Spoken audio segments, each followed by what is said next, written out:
Sa 7 taong pagiging jeepney driver ni Tatay Nestor, hindi umano bababa sa 1,000 piso kada araw ang kanyang kinikita. Ngunit dahil sa patuloy na paglobo ng presyo ng petrolyo, umaabot na lang umano ng 300 hanggang 400 piso ang kanyang naiuwi sa kanyang pamilya. Nakwento rin niya na sa 17 tsuper na bumabiyahe sa rutang Tayug to Carmen, 10 na lang ngayon ang pumapasada.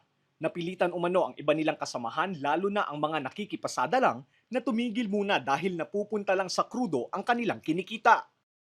Ewan ko lang kung kaya ko pang ibiyahe yung ganong kalaki ng krudo. Eh wala lang kasi akong magagawa kaya pinagtitiisan ko lang. Ano lang po kayo namamasada sila? 10 na lang. Dati 17. Yun nga, yung nagkikipasada, hindi na kaya yung wala na silang naiuwi. Mapupunta lahat sa krudo. Yung sa akin, dahil akin ito, may natitira pa naman, mga 400 ganun. Hindi pa kami nagtaas. Parehas lang ang pasahero. Dati 50. Ngayon, may nagbibigay naman voluntary ng 60, ganun. Eh, mabuti naman, sabi namin, mabuti naman naintindihan din. Ngayong araw, sumirit ulit ang malakihang dagdag sa presyo ng produktong petrolyo. Nasa 17 pesos hanggang halos 20 pesos ang dagdag presyo sa diesel. Halos 5 hanggang 6 na piso sa gasolina at dagdag 8 pesos hanggang 9 pesos naman sa kerosene. Dahil sa patuloy na pagsipa ng presyo ng produktong petrolyo, nakadepende raw ngayong araw kung magpapatuloy pa sa pamamasada ang tsuper na si Tatay Audi. Aniya, sa kakarampot na kita nitong mga nakaraang linggo ay hindi raw ito sapat para matugunan ang pangangailangan ng kanyang pamilya. Wala nang iba eh. Kung wala nang ibang sources of income, kung di yung pagdadrive lang eh.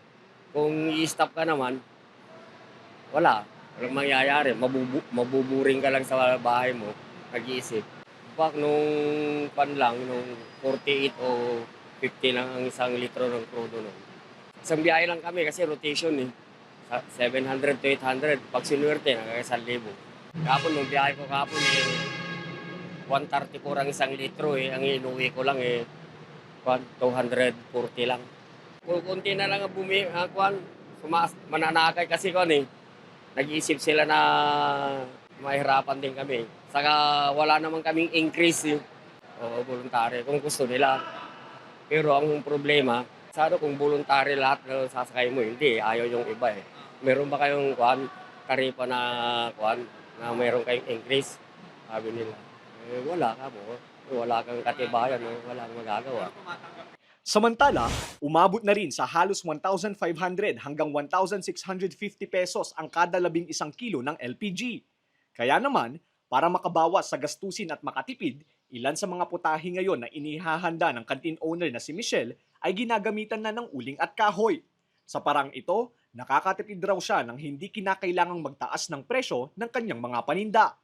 Nagluluto na lang po kami ng kahoy, bumili po kami ng mga uling, ganun po. Yung mga pangbulalo po, pinapaitan, beef steak, ganun po. Masyado po naapektuhan po yung mga business po namin, sir. Parang pumunti po yung mga travelers po, sir.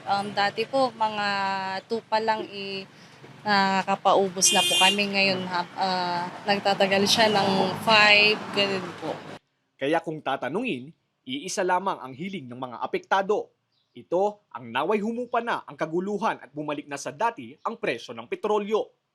Sana matapos na giyera para bumalik yung dati. Sana bumalik na po yung dati. Tapos para sana matapos na rin po yung mga nangyayari. Ganun po. Lester Narag, Balitang, Solid North.